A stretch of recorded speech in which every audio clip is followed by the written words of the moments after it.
Okay, so occlusion with Angles Class 1 model. This is our Angles Class 1 model. It's Class 1 because of the molar relationship, and typically we'll go over molar relationship by side.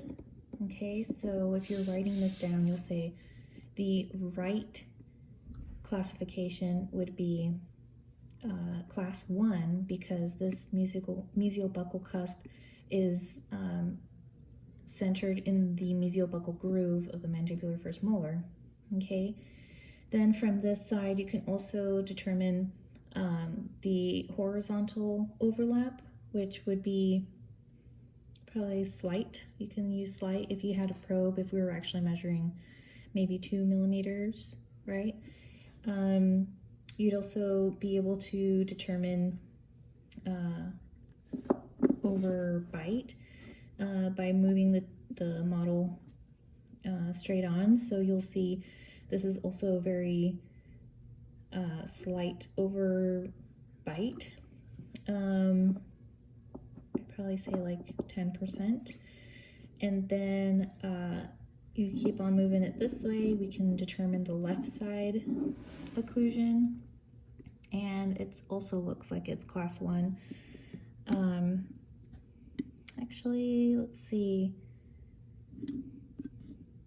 I mean, it says Class 1, but if this is your mesial buccal groove, and this is the tip of that mesial buccal cusp of the maxillary molar, then let's see, that is not enough of a premolar distance. So it's still Class 1, but with a slight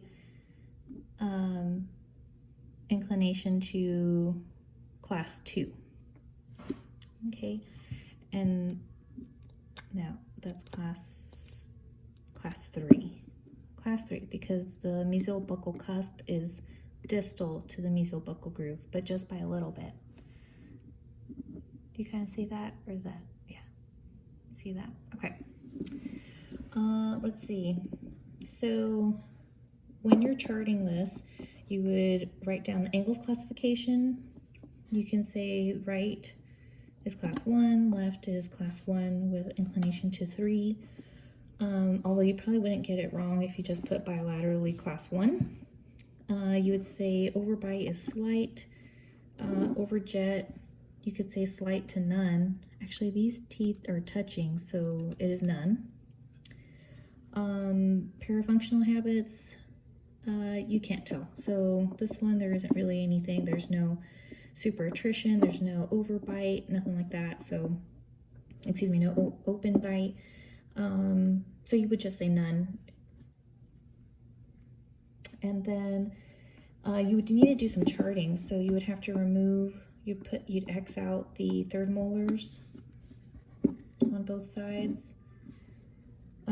There's no lingual or labial version. So the way you would check that is you'd open up this model and check the arch.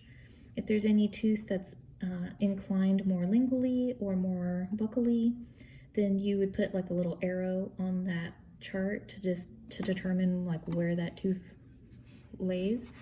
And you would do that for both the maxillary arch and for the mandibular arch.